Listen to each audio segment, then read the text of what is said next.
पंच परमेष्टि भगवान की, अहिंसा परमो धर्म की, देवादिदेव 1008 श्री मूलनायक मुनि सुब्रतनाथ भगवान की, अध्यात्म शिरोमणि आचार्य कुंद कुंद महाराज की, गुरुवर आचार्य श्री विद्यासागर जी महाराज की।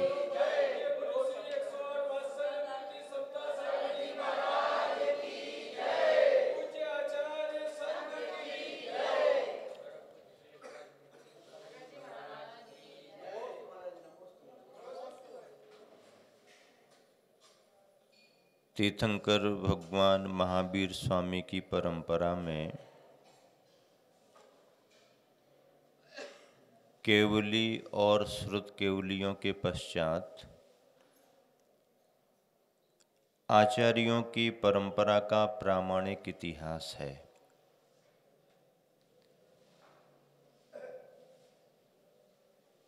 अनेकानेक आचार्य होते हुए भी आचार्य प्रवर कुंद कुंद स्वामी के लिए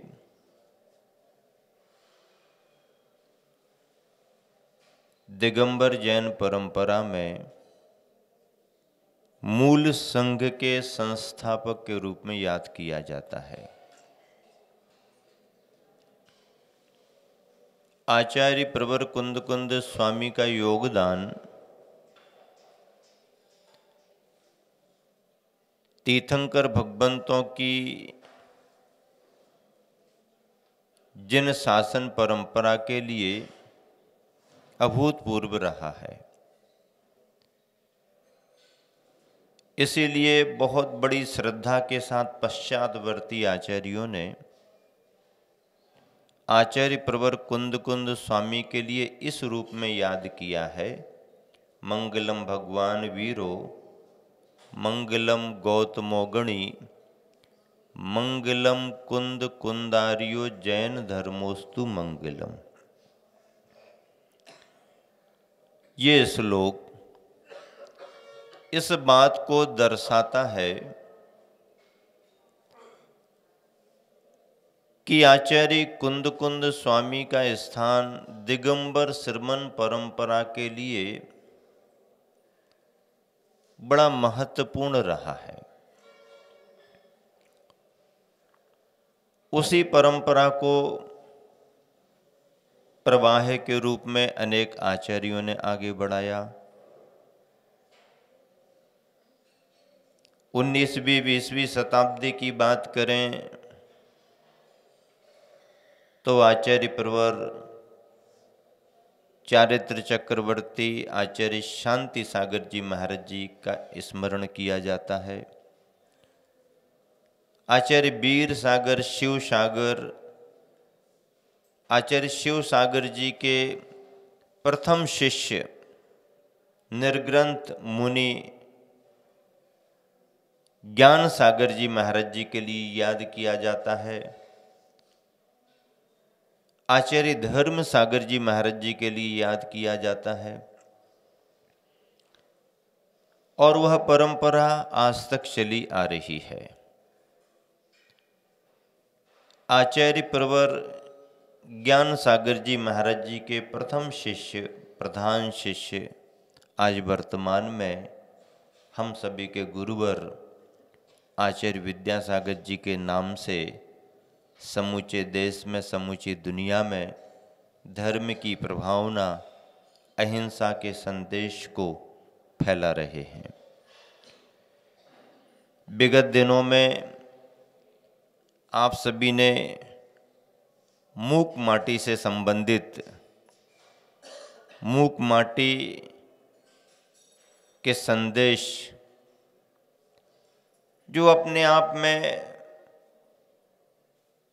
विभिन्न विभिन्न पात्रों के माध्यम से मिले हैं, उन्हें सुना था। आचार्य प्रवर गुरुवर का जीवन साधना के क्षेत्र में तो महत्वपूर्ण है, साहित्य जगत में भी उनकी अद्भुत देन है। और इसी कारण से आप सभी को मूक माटी पर मुखरित संदेशों के रूप में एक प्रवचन माला का लाभ मिला था। वर्तमान में जो भी संदर्भ आप सबके सामने घटित हुए हैं उनकी चर्चा कर लेना भी प्रासंगिक है, जरूरी है। सन 2016 का चातुर्मास मध्य प्रदेश की धर्मनगरी खातेगांव में ही संपन्न हुआ, जहां बैठ कर के ये संदर्भ प्रारंभ किए जा रहे हैं। ये खातेगांव नगरी है, निकट ही सिद्धोदय सिद्ध क्षेत्र नेमावर है। नेमावर बहुत लंबे समय तक सिद्ध क्षेत्र होते हुए भी श्रद्धालुओं के संज्ञान में नहीं आ पाया, लेकिन जहां पर कोई सिद्ध होते हैं वहां का कार्य देर सवेर ही सही सिद्ध होकर के ही रहता है। इस भावना को चरितार्थ करते हुए खातेगांव, हरदा और आसपास की समाजों के तीव्र पुण्योदय से, विशेषकर खातेगांव की समाज के अथक प्रयासों से चातुर्मास में यहाँ पर विराजमान आर्यिका प्रशांतमती पूर्णमती माता जी के विशेष प्रयासों से, समाज की जागरूकता से जो पैदल यात्रा यहाँ के श्रद्धालुओं ने गुरुवर के चरणों तक यानी सिद्ध क्षेत्र मुक्तागिरी तक की थी, परिणाम स्वरूप कुछ समय भले बीता, लेकिन गुरुवर आचार्य श्री के चरण सिद्ध क्षेत्र कुंडलपुर के चातुर्मास को संपन्न करने के बाद विहार करते हुए नेमावर की भूमि पर पड़े थे। और जैसे ही गुरुवर के चरण नेमावर की भूमि पर पड़े तो जो श्रद्धालुओं की कल्पना में भी बात नहीं आ पा रही थी, उस कल्पना के परे काम हुआ। और उस प्रवास काल में आचार्य श्री ने उस स्थल के लिए, उस पवित्र भूमि के लिए देश में एक बहुत बड़ा संदेश देते हुए नेमावर के लिए सिद्ध क्षेत्र के रूप में सिद्धोदय नाम दे करके सिद्ध क्षेत्र घोषित किया। गुरुवर ने अपनी तरफ से कुछ नहीं किया, शास्त्रीय आधार थे, प्रमाण मौजूद थे। रेवा उभय तडज्ञ के नाम से निर्माण कांड में उल्लेख है। पूज्यपाद स्वामी ने इस स्थान को याद किया है, आचार्य कुंद कुंद स्वामी ने भी याद किया है। ऐसे इस स्थान को सिद्धोदय घोषित किया। फिर क्या सिद्धोदय सिद्ध क्षेत्र नेमावर का नाम समूचे देश में प्रचारित हो गया। सन 2016 का चातुर्मास करके गुरुवर के आशीर्वाद से सिद्धोदय सिद्ध क्षेत्र नेमावर में कुछ समय शीतकाल में रुकने का अवसर मिला। उसके पहले भी सन 1999 में भी हम लोगों के प्रवास में गुरुवर आचार्य की छत्र छाया में नेमावर सिद्धोदय सिद्ध क्षेत्र का सभी दर्शन लाभ लिया था। विधान संपन्न कराया गया नेमावर में। ब्रह्मचारी भाइयों के साथ में स्वाध्याय और निश्चिंतता से एकांतिक साधना का लाभ शीतकाल में अच्छा मिला। गुरुवर आचार्य निकट ही भोपाल में चतुर्मास में थे, बिहार चल रहा था, हम लोग नेमावर में थे। और यह सब प्रभावना के कार्य संपन्न होते ही गुरुवर का संकेत मिला कि अब नेमावर से हाट पिपलिया की ओर विहार करना है। उस समय कुछ ख्याल में नहीं था, लेकिन नेमावर में जब भी कोई काम होता है तो वह बहुत दूरदर्शी होता है और बहुत बड़ी प्रभावना के निमित्त होता है। बिहार हुआ, हाट पिपलिया का थोड़ा समय स्वाध्याय साधना में बिताया और अष्टानेक आते आते फाल्गुन की आचर्षी ने बीना वारस से संकेत दिया कि चलो हाट पिपलिया का समय पूरा हो गया, उज्जैन के लिए विहार करना है। उज्जैनी नगरी जैन इतिहास की अद्भुत नगरी है। प्राचीन काल के इतिहास में उज्जैनी नगरी का संबंध तीर्थंकर महावीर भगवान से जुड़ा हुआ है। तीर्थंकर महावीर भगवान जिस समय मुनि अवस्था में थे, एक समय विहार करते हुए भी उज्जैनी नगरी पधारे। उज्जैनी नगरी की शमशान भूमि, जिसका नाम अतिमुक्तक था, अतिमुक्तक शमशान घाट में उन्होंने योग साधना प्रारंभ की। पहले से ही वहां रहने वाले और अपने प्रभाव को जमाने वाले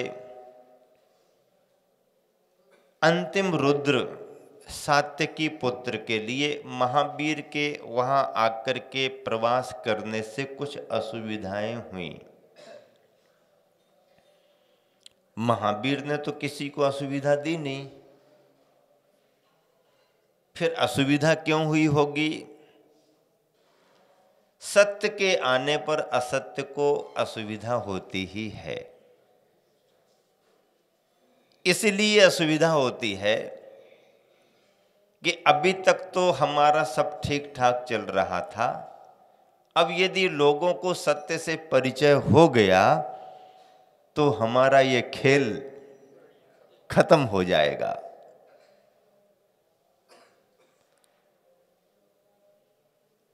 प्रकाश के आते ही अंधकार को जाना पड़ता है। ये एहसास सात्यकी पुत्र को हुआ।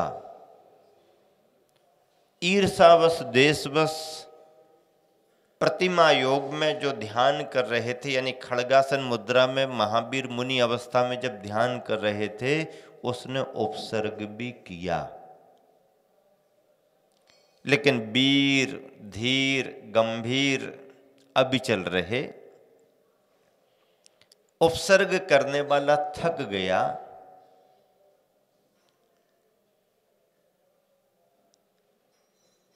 अविचल अवस्था को देख करके,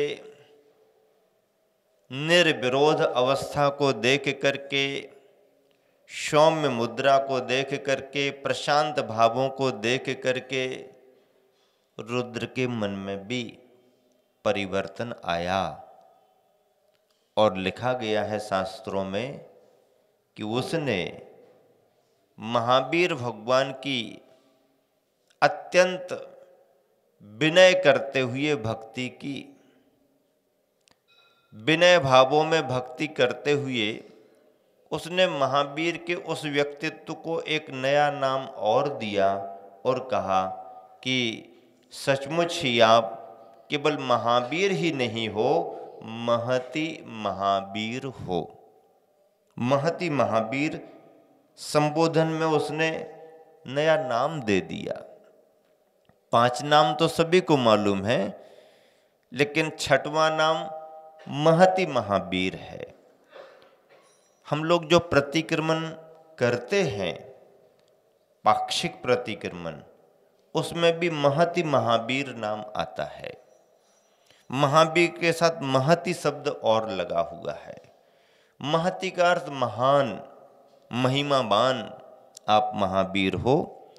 उज्जैनी नगरी का इतिहास तीर्थंकर महावीर के मुनि अवस्था के विहार, योग साधना और उनके उपसर्गजयी होने के कारण भी प्रसिद्ध रहा है।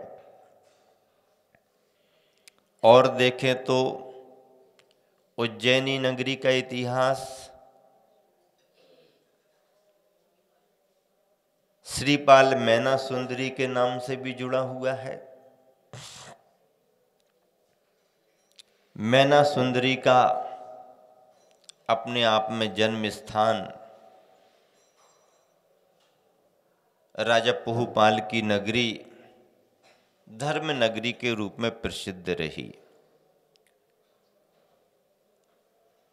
और ऐसे ऐतिहासिक उल्लेखों से जिस नगरी का गौरव बढ़ा है, प्राचीन काल का ये इतिहास है, धर्म की परंपराओं का इतिहास है, भक्ति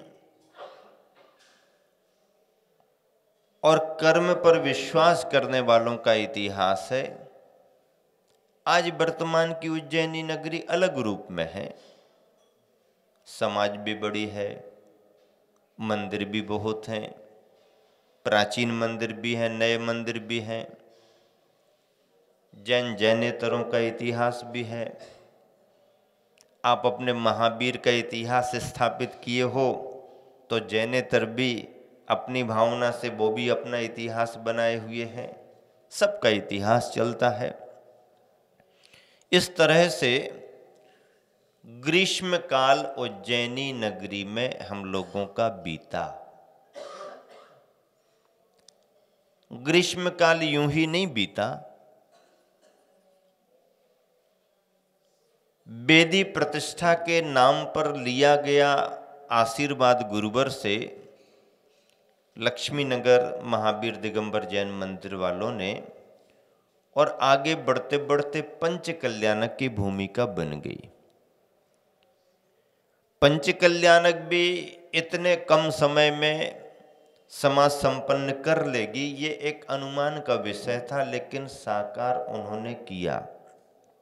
गर्मी अपने हिसाब से चली, लेकिन समाज की संयोजना अपने हिसाब से चलती रही। विशेष बात यह है कि पंचकल्याणक के मुहूर्तों की चर्चा करने में प्रतिष्ठाचार्यों ने कुछ अलग मुहूर्त निकाले। हमारी भी अनुमोदना उन्हीं मुहूर्तों के लिए हो गई, और जब समाज बंधु आचार्य के पास मुहूर्तों के लिए आशीर्वाद लेने को पहुंचे तो आचार्य ने अपना मुहूर्त अलग बता दिया। आचार्य ने जो मुहूर्त बताया उस मुहूर्त पर पहले भी ज्ञान या ध्यान गया था, लेकिन वो ये सोच करके टाल दिया कि ऐतिहासिक दिन तो है, लेकिन 6 तिथि दिख रही है, चौथ और पंचमी एक साथ हो गई है, तो इस चौथ और पंचमी की तिथि को टाल करके फिर अपन अपना काम करेंगे। आचार्य के पास डोंगरगढ़ में जब चर्चा हुई तो आचार्य कहने लगे, नहीं, इसका कोई महत्व नहीं। श्रुत पंचमी है ना, श्रुत पंचमी अपनी जैन परंपरा के लिए सिद्धा तिथि है, ऐतिहासिक तिथि है, इसी तिथि पर से काम शुरू होना चाहिए, इसी तिथि से शुरू करो। अब पोथी पत्रा अलग, प्रतिष्ठाचारी अलग, महाराज जी का पत्र अलग, सबको करने के बाद आचार्य श्री के संज्ञान में जो भी बात आई, बोले हाँ ये सब ठीक है, सब ठीक है, सबको आशीर्वाद है, लेकिन शुरुआत तो इसी तिथि से करो। तो जो ब्रह्मचारी भैया वगैरह थे, सुनील भैया अभी जो साथ में इंदौर में हैं वो थे, अभय भैया थे, तो आचार्य ऐसा ऐसा चर्चा में आया है और ऐसा ऐसा सोचा था। बोले नहीं नहीं वो ठीक है, वो ठीक सोचा आपने, लेकिन सिद्धा तिथि है, श्रुत पंचमी से शुरू करना है, आशीर्वाद ध्वजारोहण इसी दिन किया जाए, पोथी पत्रा बंद करो, यही शुभ मुहूर्त, यही श्रेष्ठ मुहूर्त, गुरु आज्ञा प्रमाण, गुरु वचन प्रमाण। गुरु भी बहुत विश्वास के साथ आज्ञा देते हैं तो गुरु के शिष्य भी बहुत विश्वास के साथ, बहुत आदर के साथ उस आज्ञा को सिरोधारी करते हैं। यही परंपरा है, गुरु और शिष्य की यही परंपरा है। सोचने का काम अपना नहीं, सोचने का काम उनका है, करने का काम अपना है। और उसी दिवस ध्वजारोहण किया।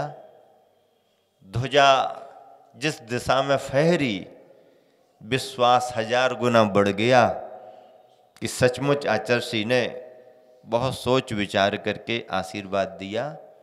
आचार्य श्री जब भी किसी विशेष कार्य के लिए आशीर्वाद देते हैं, मुहूर्तों को तो देखते हैं, लेकिन अंदर उनके क्या बोल रहा है इस पर गौर ज़्यादा करते हैं।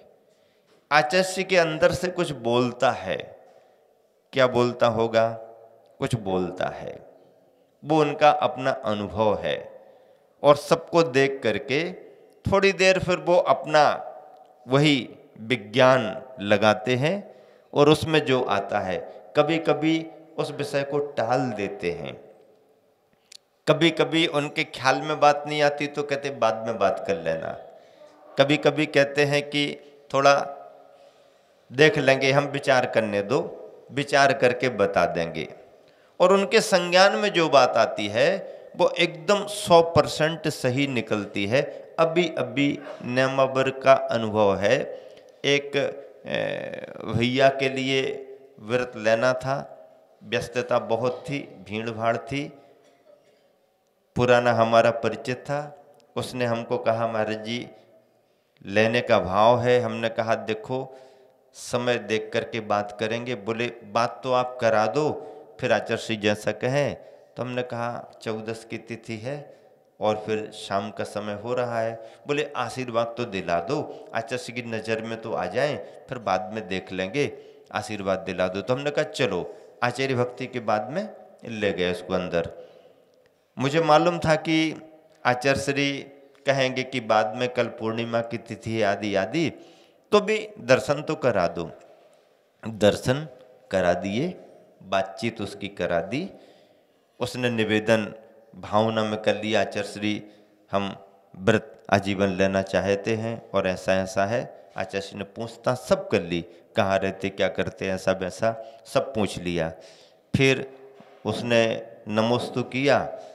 आचार्य श्री हमारी तरफ देखने लगे, बोले ऐसा इशारा कर दिया। तो हम समझ गए वो कायोत्सर्ग करने लगा। हमने कहा कायोत्सर्ग कर लो, अभी आचार्य श्री व्रत नहीं दे रहे हैं, आप कायोत्सर्ग कर लो, व्रत आपको बाद में मिलेगा।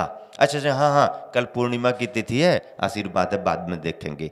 मतलब चतुर्दशी और साय बेला है, संधि काल है, संधि काल को टाल दिया जाता है, आदि आदि कुछ ऐसे विचार होते हैं।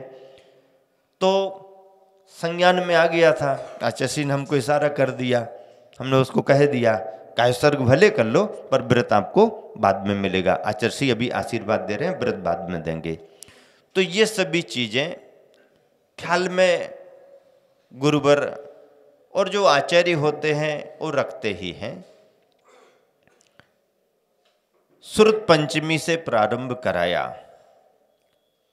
और पंच कल्याणक जिस हिसाब से संपन्न हुआ, जिस प्रभावना के साथ, समाज अत्यंत प्रसन्न रही और समाचार आचार्य श्री के पास भी सभी पहुंच गए। तो कई बार जो बात हमारे तुम्हारे ख्याल में नहीं आती है वो आचार्य श्री के ख्याल में आ जाती है। और उनके ख्याल में आने का मतलब है कि तुम्हारा भला होने वाला है, तुम्हारा भविष्य उज्जवल होने वाला है।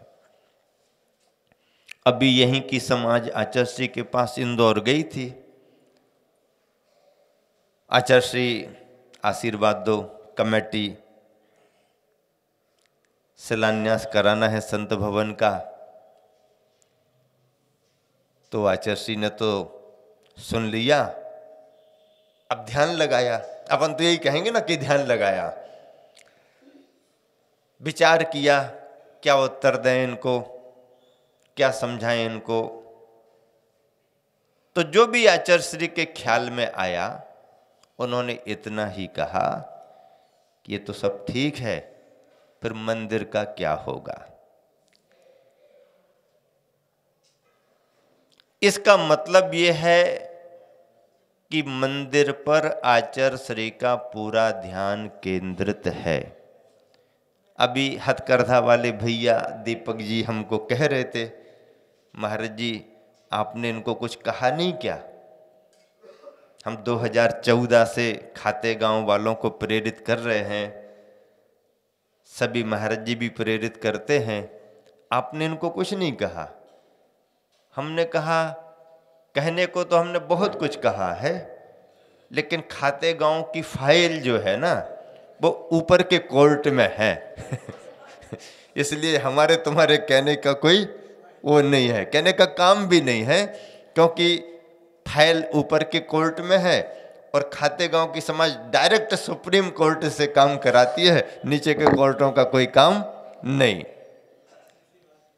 और बात सही भी है। देखो, जिस समाज का समर्पण इतने बड़े गुरु के प्रति रहा है, तो इतने बड़े गुरु का आशीर्वाद भी उस समाज को हमेशा अंदर से ही रहा है।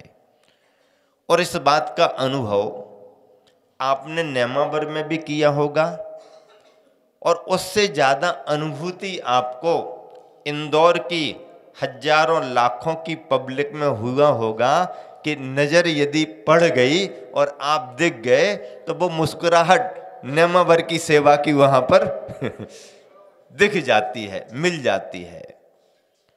मतलब ये है, अभी सभी बहनें यहाँ पर आई हैं, खाते गांव से सभी परिचित हैं, नेमावर से सभी परिचित हैं, और मंदिर की भव्यता को देख करके, मूल नायक मुनि सुब्रतनाथ भगवान को देख करके वो विचार करती होंगी, उनके यहाँ भी सागर में मूल नायक मुनि सुब्रतनाथ भगवान हैं, यहाँ भी मूल नायक मुनि सुब्रतनाथ भगवान हैं। और उनका कहना भी है, हमका भी कहना, सबका भी कहना है कि मुनि सुब्रतनाथ भगवान यदि आपके मूल नायक हैं तो फिर तो आपको चिंता करने की कोई जरूरत ही नहीं है। हाँ, नए मुनि सुब्रत भगवान हो तो उनका अतिशय बाद में आएगा, ये तो प्राचीन समय से ही मुनि सुब्रतनाथ भगवान है। इनका अतिशय तो रेवा नदी से, नाभि कुंड से जुड़ा हुआ है। एक बात अवश्य है, मूल नायक भगवान है और उनके सिर पर वजन हो तो समाज पर बहुत बड़ा वजन रहता है। मूल नायक प्रतिमाओं पर या किसी भी प्रतिमाओं पर छतें तो रहती हैं, बेदियां तो रहती हैं, पर बीम गाटर वगैरह नहीं होते हैं। और ये ही एक ऐसा कारण है जो सारे वास्तु दोषों को मंदिर से जोड़े हुए है। कल प्रश्न पूछ रहे थे, ये वास्तु क्या होती है महाराज जी? वास्तु का कुछ प्रभाव होता है क्या? प्रभाव तो होता है, पर इतना भी है कि वास्तु ही सब कुछ है ऐसा भ्रम भी मन में नहीं पालना। 100% सत्य है, आगम के वचन है, आचार्यों की वाणी है, मुनियों के वचन है। वास्तु ही सब कुछ है ऐसा भ्रम नहीं पालना। वास्तु ही सब कुछ हो जाए तो हमारा भाग्य क्या होगा, हमारे कर्म के सिद्धांत का क्या होगा? तीर्थंकरों की वाणी में आया हुआ कर्म और भाग्य, उसका फिर महत्व क्या रहेगा? वास्तु ही सब कुछ है तो फिर हमारे अच्छे बुरे करने का कोई मतलब नहीं। तो फिर वास्तु कुछ नहीं है? नहीं, ऐसी बात भी नहीं है। वास्तु का भी अपना स्थान है, क्योंकि कर्म की तीव्रता मंदता में द्रव्य क्षेत्र काल का भी प्रभाव पड़ता है। द्रव्य की तीव्रता मंदता में, भाग्य की, कर्म की तीव्रता मंदता में द्रव्य क्षेत्र काल का प्रभाव पड़ता है। हमारे परिणाम स्थान विशेष पर अलग होते हैं, समय विशेष पर अलग होते हैं, सानिध्य विशेष पर अलग होते हैं। किसका सानिध्य है, कौन सा स्थान है, कौन सा समय है, बहुत फर्क आता है। घर में बैठा व्यक्ति चिड़चिड़ कर रहा है, किसी की सुनने को तैयार नहीं, सुबह से यहां वहां की बातों में लग गया, उसके साथ कोई दूसरा बैठा है, उसकी वजह से उसको हो रहा है। समय बहुत अच्छा था लेकिन स्थान उसको अनुकूल नहीं लगा, स्थान अनुकूल था, सानिध्य अनुकूल नहीं बैठा, और किसी ने उसको समझाया, चलो यहाँ क्या कर रहे हो, जरा देखो तो मंदिर में शांति धारा हो रही है, सब जन पहुंच गए, तुम यहाँ बैठे ये सब गड़बड़ कर रहे हो, चिड़चिड़ कर रहे, चलो तो थोड़ा। 2-4 बार समझाने से उसका मन हो गया, आकर के बैठ गया, सब भूल गया, मन लग गया। कर्मों की जो तीव्रता आने वाली थी, स्थान बदलने से, सानिध्य बदल जाने से वो तीव्रता मंदता में आ गई। जो क्रोध का परिणाम बन रहा था, स्थान बदल जाने से, वातावरण बदल जाने से भाव बदलने लगे, और क्रोध का भाव यहाँ आकर के प्रसन्नता में बदल रहा है और धर्म की प्रभावना से जुड़ने लगा। द्रव्य क्षेत्र काल का महत्व है। परिणामों में परिवर्तन आता है, पर सानिध्य संगति वैसी मिल जाए तो, कई बार मिलने के बाद भी परिवर्तन नहीं आता है, उसकी प्रचुर मात्रा में तीव्रता हो, तीव्रता बहुत हो तो सानिध्य भी कुछ नहीं करा पाता है, लेकिन जब भी कुछ कराएगा तो अच्छा सानिध्य, अच्छा निमित्त ही करा पाएगा। इसीलिए इन सब चीजों का महत्व है। तुम्हारे सिर पर यदि कोई वजन हो तो तुम्हारा मन मंदिरों की वास्तु होती है, वेदियों की वास्तु होती है, प्रतिमाओं की वास्तु होती है, हर चीज की वास्तु होती है। वास्तु के हिसाब से हमें विचार करना पड़ता है, वास्तु के हिसाब से हमारे को प्रतिष्ठाएं कराना पड़ती हैं, वास्तु के हिसाब से संरचना बनाना पड़ती है। ठीक है, इसका महत्व है, लेकिन यही सब कुछ है सो ऐसा भी नहीं है। हमारा भाग, हमारा पुण्य पाप भी, कर्म महत्वपूर्ण होता है, और ऐसे भाग्य को बदलने के लिए द्रव्य क्षेत्र काल का निमित्त होना बहुत जरूरी है। सभी जानते हैं, यदि बिगड़ी हुई वास्तु में कुछ सुधार कर लें, प्राचीन काल की रचनाओं में कुछ समय के अनुसार परिवर्तन कर लें, प्राचीनता के समय भी सब लोग सोच विचार करके करते हैं, पर उस समय क्या परिस्थिति रही होगी उतना ख्याल गया नहीं गया, हो गया हो गया, और यदि समय रहते उसमें कोई परिवर्तन हो जाता है तो उसके परिणाम भी सकारात्मक परिवारों को, समाज को मिलना शुरू हो जाते हैं। स्वास्थ्य के रूप में भी लाभ होने लगते हैं, शिक्षा के क्षेत्र में, व्यापार के क्षेत्र में भी लाभ होने लगते हैं।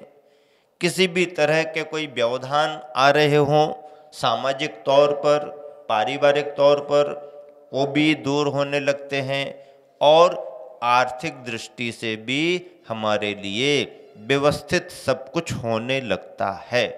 यह सब सबका प्रभाव सबसे ज्यादा मंदिर से। तुम्हारे घर की वास्तु तुम्हारे लिए होगी पर समाज के लिए उसका कोई नहीं, उस परिवार को, लेकिन मंदिर की वास्तु का प्रभाव सारी समाज पर पड़ता है। और इसीलिए जो भी समय समय पर संकेत दिए जाते हैं, यह गुरुवर आचार्य श्री का दूरदर्शी विचार है, वह सभी समाज के भले के लिए है। ब्रह्मचारी भाइयों ने आज पुनः याद दिला दिया, बहनों ने भी थोड़ी प्रेरणा दे दी कि मूल नायक मुनि सुव्रतनाथ भगवान हैं, तो इस पर और समाज अच्छे से कुछ कार्य करे। मैंने कहा अरे तुम्हारे और हमारे कहने का क्या, ये तो आचार्य श्री के संज्ञान में भी है। और इसलिए तो उन्होंने कहा कि ठीक है अभी बाकी कार्यों के लिए रुको, सबसे पहले मंदिर के कार्य को संपन्न करना है। और समाज मन बनाए, शीघ्रातिशीघ्र गुरुवर का आशीर्वाद ले और इस कार्य की शुरुआत करे। फिर देखिए शुरुआत करने की देरी होती है, बाकी काम तो सब गुरुवर के आशीर्वाद से होते ही होते हैं। आचार्य श्री जहाँ कहीं का कार्य प्रारंभ कराते हैं तो बैकिंग सपोर्ट भी अच्छे तरीके से दे करके चलते हैं। क्या इंदौर की समाज इतना विचार कर सकती थी कि हम इतने बड़े रूप में और एक साथ मिलकर के पंचकल्याणक संपन्न करा लेंगे? सालों मीटिंग करते रहते तो भी निर्णय नहीं कर पाते, सालों बैठ के करते, सालों मीटिंग करते तो भी प्रारूप नहीं बना पाते, तो भी संयोजन नहीं हो पाती। सालों क्या, इनको तो महीनों का समय भी नहीं मिला। महीनों का क्या, पहुंचने के बाद हफ्तों का समय नहीं मिला। और बस उपयोग करो समय का। जहां मार्गदर्शन मिलना शुरू हुआ, ना पूरब ना पश्चिम ना उत्तर ना दक्षिण, सारे के सारे लोग एकजुट होकर के और जिस भावना में आगे बढ़े, ऐतिहासिक रूप में आज इंदौर का पंचकल्याणक देश दुनिया को चमत्कृत करने वाला साबित हो गया, सिद्ध हो गया। गिनीज बुक वर्ल्ड रिकॉर्ड में इंदौर महानगर मध्य प्रदेश का नाम गुरुवर आचार्य श्री के नाम पर धर्म प्रभावना के रूप में दर्ज हो गया। अपन सोच नहीं सकते, अपन विचार नहीं कर सकते, कोई कल्पना नहीं कर सकता कौन करेगा, कैसे करेंगे, कब होगा, क्या होगा, कौन आएगा। किसी को बुलाने की जरूरत नहीं, सब ऑटोमेटिक होता रहता है। इस तरह से गुरुवर आचार्य श्री जो भी विचार करके किसी को कार्य बताते हैं और जिस मुहूर्त से प्रारंभ कराते हैं, सफलता मिलती ही मिलती है। और कार्यों को करते करते कुछ बाधा व्यवधान आ भी जाए तो भी वो टल जाते हैं। बड़ी बाधाएं छोटी बाधा के रूप में निकल जाती हैं, यह भी देखा जाता है। उज्जैनी नगरी का संदर्भ चल रहा है। पंचकल्याणक संपन्न हो गया। गर्मी में बहुत श्रम हो जाने के कारण मन था कि अब रुक जाएं, समाज बड़ी है और यदि चतुर्मास का आशीर्वाद मिलता है तो चतुर्मास भी किया जा सकता है। ऐसा सोच करके कुछ दिन का प्रवास और किया, लेकिन किसे मालूम आचार्य श्री का क्या विचार चल रहा है। और एक दिन समाचार आया कि बस उज्जैन से बिहार करो। बिहार का संकेत आ गया। किस तरफ जाना? राजस्थान की ओर जाना। राजस्थान की ओर जाना, अरे उज्जैनी होता तो अच्छा, आसपास होता तो अच्छा। राजस्थान मन में आया, ना जाना पड़े तो अच्छा, लेकिन व्यक्त नहीं कर सकते, ये तो मन की बात है। आया समाचार, थोड़ा सा विनम्रता से भेज दिया कि ग्रीष्म काल में ये सब कार्य होने से श्रम बहुत हो गया, थोड़ा कुछ समय और यहाँ, नहीं नहीं अब थोड़ा बिहार करना है। तो राजस्थानी, हाँ अभी बड़नगर तो पहुंचो। बड़नगर नाम आ गया, चलो भाई बड़नगर, हो सकता है चाची बड़नगर करा दें, बड़नगर रुक सकते हैं। समाज ने खूब भाव प्रकट किया, बड़नगर, बड़नगर से संपर्क किया, रतलाम पास में ही है ना। रतलाम देखो, रतलाम पहुंच गए, चलो रतलाम तक ठीक है, एमपी ही तो है, रतलाम तक ठीक रहेगा। रतलाम, अब रतलाम वाले पीछे लग गए, अब रतलाम रतलाम करते करते आचार्य श्री का दीक्षा दिवस 50वां शुभारंभ हो रहा था, बड़े कार्यक्रम के रूप में मना लिया समाज ने, अच्छा कार्यक्रम हो गया। उसी दिन संपर्क कराया, आचार्य श्री डोंगरगढ़ में थे, तो आचार्य श्री का संदेशा ब्रह्मचारी भैया के द्वारा आता है कि आचार्य श्री कह रहे हैं अब रतलाम से बांसवाड़ा 90 किलोमीटर ही तो है ना, अब कितना बचा है, अभी समय है, धीरे धीरे विहार करो। चलो भैया, खांदू कॉलोनी का नाम आया है, बांसवाड़ा जाना है। बांसवाड़ा के लिए विहार किया, एकदम अपरिचित इलाका अपने लिए। आचार्य श्री का परिचित इसलिए है क्योंकि समाजें जाती रहती, अपन को एकदम नया इलाका था, फिर भी नाम सुना, कुछ परिचित लोग भी थे, फिर भी चतुर्मास जैसा तो कोई अपन ने कभी सोचा भी नहीं। लेकिन गुरुवर यदि कोई संदेशा देते हैं तो शिष्य शिष्याओं को आज्ञा देने के साथ साथ समाज को भी समाचार पहुंच जाते हैं संघ से कि चलो। खातेगांव वालों ने तो ऐसा कई बार अनुभव किया ना, संघ को संकेत तो जाते ही जाते हैं, लेकिन समाज में भी खबर आ जाती है कि वो वाला संघ आने वाला है, चलो पहुंचो गुरुजी के पास। हमारे चतुर्मास के समय भी ऐसा ही हुआ था कि हमारे को समाचार मिलने के पहले खातेगांव वालों को समाचार मिल गए थे कि खरगोन से महाराज जी आने वाले हैं। इसका मतलब है आचार्य श्री जब कभी भी किसी को आदेश देते हैं तो उसके लिए बैकिंग सपोर्ट भी हाँ कर देते हैं, हाँ आगे बढ़ो हम पीछे से, आगे बढ़ो हम पीछे से, इस तरह से सभी कार्य होते हैं। और मैं इसलिए ये कह रहा हूँ कि नेमावर से जो भी आदेश मुझे हाटपिपलिया या उज्जैन आगे बढ़ाने के मिले, उसमें आचार्य श्री का पहले ही ख्याल बन गया था कि हाटपिपलिया और उज्जैन तरफ तो निमित्त रहेगा, इनको राजस्थान में भेजना है, ये पहले से ही ख्याल में रहा। लेकिन एक साथ सब कुछ बताते नहीं हैं आचार्य श्री। हाँ, आचार्य श्री का सिस्टम दिखाना कम और कराना ज्यादा का है।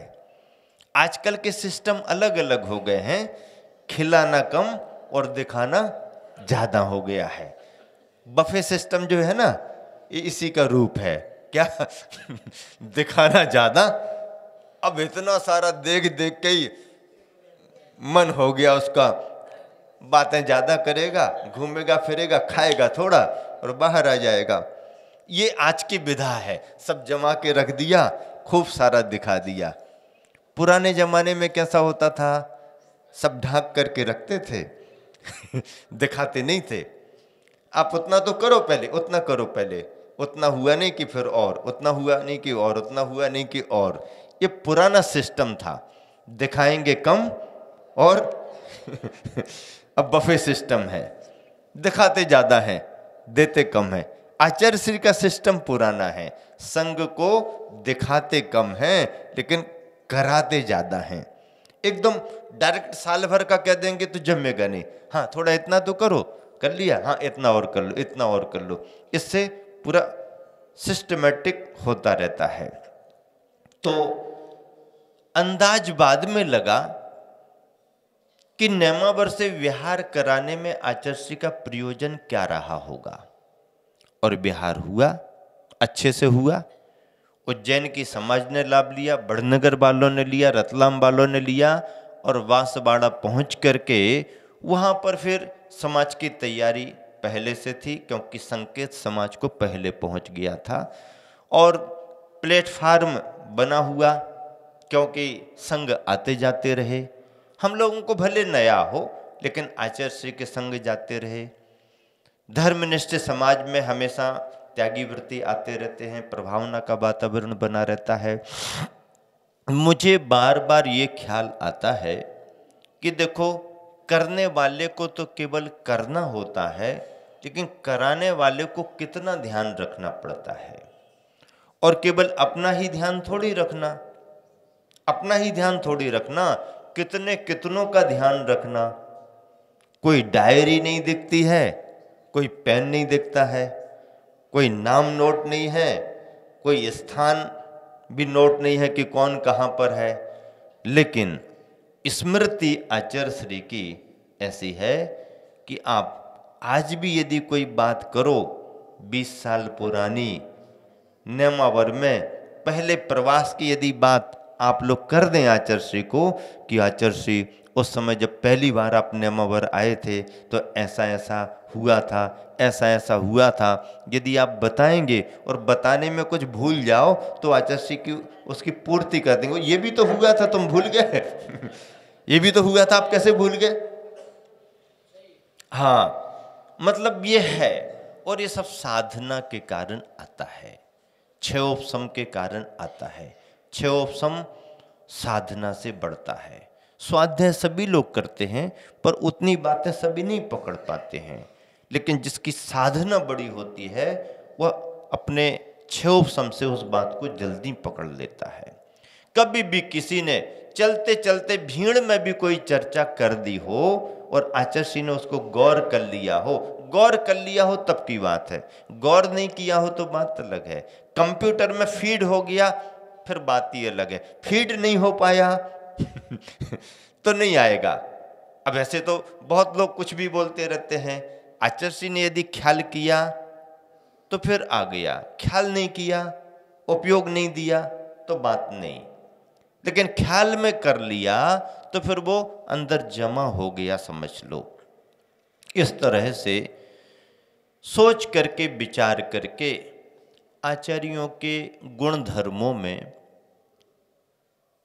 आगम में ये सब विशेषताएं बतलाई गई हैं। आचार्य कुंद कुंद स्वामी ने अष्टपाहुर जैसे ग्रंथों में, प्रवचनसार जैसे ग्रंथों में मुनि संगों की व्यवस्था को बतलाते हुए आचार्यों की जो व्यवस्थाएं बतलाई हैं, बहुत मतलब आज के समय में देखते हैं तो ऐसा लगता है कि आचार्यों का पद कितना महान, कितना गंभीर और कितना बड़ा है। और वाकई में उस पद पर पहुंच करके जो दायित्व होता है, उस दायित्व का बोध बहुत बड़ी बात होती है। दीक्षा देना अलग बात होती है, पर किसे दीक्षा देना, किस रूप में दीक्षा देना, इसका ख्याल करना एक अलग बात होती है। दीक्षा दे करके फिर इसका आगे का कैसे कार्यकाल चलेगा, कैसे इसके जीवन का निर्वाह होगा, स्वाध्याय साधना कैसे बढ़ेगी, इन पर विचार करना, गंभीरता से विचार करना बहुत बड़ी बात होती है। घर का मुखिया जैसे अपने सभी सदस्यों के बारे में विचार करता है, सभी पर विचार करता है, सभी परिस्थितियों पर विचार करता है।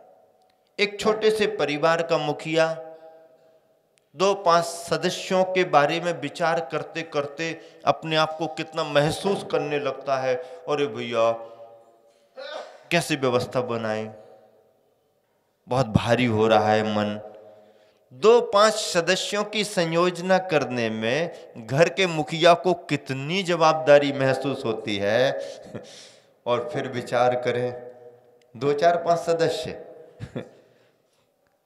दीक्षित कितने, दीक्षित होने की कतार में कितने, फिर समाज बंधु कितने, कितने नगरों के बंधु, फिर जितने जैन उतने जैनेतर, कार्यकर्ता अलग, दानदाता अलग, सेवा भावी अलग, वृत्ति अलग, छोटे अलग, बड़े अलग, मझोल बीच के मध्यम अलग, हर वर्ग पर, हर व्यवस्था पर ध्यान दे करके उन सभी को संतुष्ट रखना और उन्हें निरंतर आगे बढ़ने के लिए प्रोत्साहित करते रहना एक बहुत बड़ी बात है, बहुत बड़ी क्षमता की बात है, बहुत बड़ी अपने समझ लीजिए व्यक्तित्व की बात है।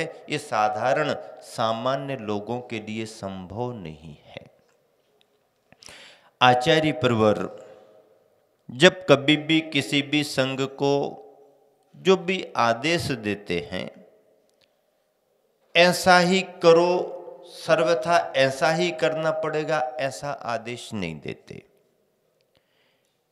ये भी अपेक्षा रखते हैं कि ऐसा करने में यदि कोई प्रतिकूलता महसूस हो रही हो या वहां पहुंचने में कोई अनुकूलता न दिख रही हो तो ये भी संकेत रहते हैं कि तुरंत संकेत भेजा दिया करो ताकि उसमें परिवर्तन किया जा सके। और ऐसा होता भी है, तभी तो संघ व्यवस्थित अपनी दिनचर्या करते रहते हैं। बांसवाड़ा पहुंचना हुआ, खंदू कॉलोनी का चातुर्मास बड़ी धर्म प्रभावना के साथ संपन्न हो गया। मूल नायक श्रेयांसनाथ भगवान, अनेक कॉलोनियों में अनेक जिन मंदिर, समय समय पर सभी समाजों को लाभ दिया। प्रभावना संपन्न करते हुए आसपास कुछ विहार भी हुए और अगला चातुर्मास आचार्य ने बागीदोरा का संपन्न कराया। बागीदोरा में एक ही मंदिर, मूल नायक शांतिनाथ भगवान, समाज ने खूब धर्म लाभ लिया, अनेक कार्यक्रम संपन्न कराए। जो रतलाम से आचार्य श्री का 50वां वर्ष प्रारंभ किया गया था संयम स्वर्ण महोत्सव का, बागीदोरा में जाकर के पूरा संपन्न हुआ। 1 बरस पूरा हो गया। उस 1 बरस के बीच में बागड़ के अनेक ग्राम नगरों में बिहार भी हुआ, सभी तरह की समाजों ने लाभ लिया। और फिर बागीदोरा चातुर्मास के बाद आसपास बिहार करते हुए दूर दराज डूंगरपुर तक, सागवाड़ा तक बिहार किया, सभी को लाभ दिया। बीरोदय में आदिनाथ भगवान की बहुत भव्यतम प्रतिमा विराजमान कराई। कुशलगढ़ में अनेक, बड़ौदिया, नौगामा, प्रतापुर आदि आदि सभी जगह तलवाड़ा धर्म लाभ दिया। और ऐसा करते हुए फिर घाटोल का चातुर्मास आचार्य श्री ने कराया। बागड़ वाले इसलिए सौभाग्यशाली रहे कि पहले अनेक संघों का लाभ मिला। इस वर्ष उनको उम्मीद कम थी और हम लोगों को उम्मीद ज़्यादा थी, उनको कम थी कि महाराज जी का बिहार पूरे बागड़ में हो गया है, अब तो महाराज जी का बिहार बागड़ से बाहर हो जाएगा। और हम लोगों को उम्मीद ज़्यादा थी कि अब बागड़ का बिहार पूरा हो ही गया है तो आचार्य श्री अब पक्के में किसी दूसरी तरफ चातुर्मास का संकेत देंगे। लेकिन पुण्य उनका जोर मारा, हमारा भी पुण्य जोर मारा, लेकिन ये संकेत मिलते हुए कि चलो कोई बात नहीं, एक चातुर्मास तो और कर लो। बस समझ में आ गया कि अब इस चतुर्मास के बाद तो फिर अच्छा आशीर्वाद कुछ ना कुछ विशेष मिलेगा। और घाटोल चतुर्मास के लिए आचार्य श्री का आदेश मिला। घाटोल की समाज पहले से ही ग्रीष्म काल से परिचित रही, वेदी प्रतिष्ठा का कार्य संपन्न कराया था और इस तरह घाटोल में चातुर्मास स्थापित हुआ। घाटोल अपने आप में एक बहुत बड़ी धर्म नगरी है, समाज अच्छी है। बाउन डेरी जिनालय के नाम से वहाँ के मंदिर को याद किया जाता है। बाउन डेरी जिनालय का मतलब है 52 जगह प्रतिमाएं विराजमान हैं, ऊपर छोटे छोटे शिखर 52 हैं, कुछ बीच में 3-4 बड़े शिखर भी हैं।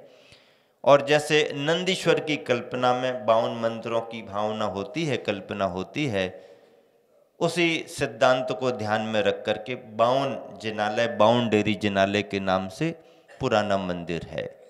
बहुत पुराना उसका अपना इतिहास है। समाज पूजा पाठ करती है। चातुर्मास चातुर्मास ही होते हैं, एक जैसे ही होते हैं, सभी जगह एक जैसे ही कार्यक्रम होते हैं। संस्कार शिविर जहाँ जैसे सब जगह लगते हैं वैसे ही लगते हैं। पिछी परिवर्तन का कार्यक्रम एक जैसा ही होता है। सभी पूजा पाठ, अभिषेक, शांति धारा एक जैसे ही होते हैं।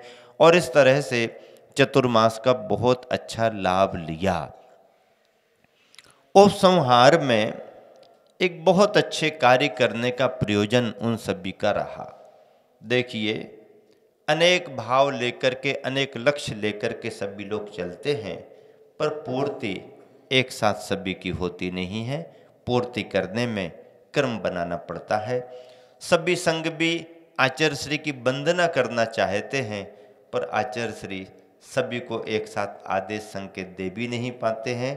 क्रम बना करके समय समय पर सभी को देते हैं।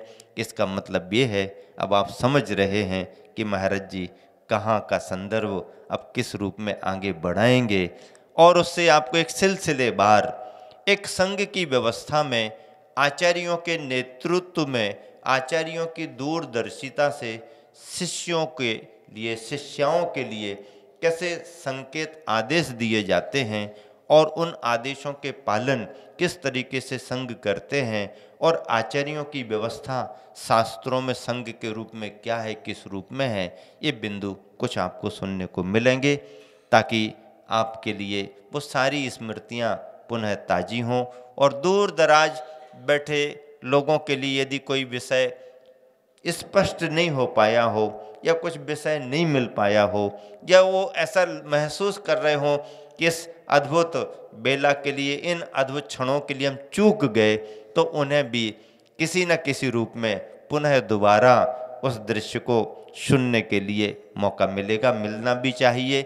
ऐसी बातें, ऐसे संदर्भ जितनी बार चर्चा में लाए जाएं और जितनी बार उन पर विचार किया जाए, एक नई नई अनुभूति होती है। शिष्यों के अंदर क्या अनुभूति रहती है, गुरु के उद्देश्य क्या होते हैं, गुरु आदेश देकर के संघों से कैसे काम कराते हैं, उसका फल फिर किस रूप में प्रभावना में निकलता है, ऐसे संदर्भों की चर्चा आने वाले दिनों में आप सभी के बीच में रखेंगे। समय आपका अभी यहाँ पर हो गया है, इसीलिए मैं विराम दे रहा हूँ। महावीर भगवान की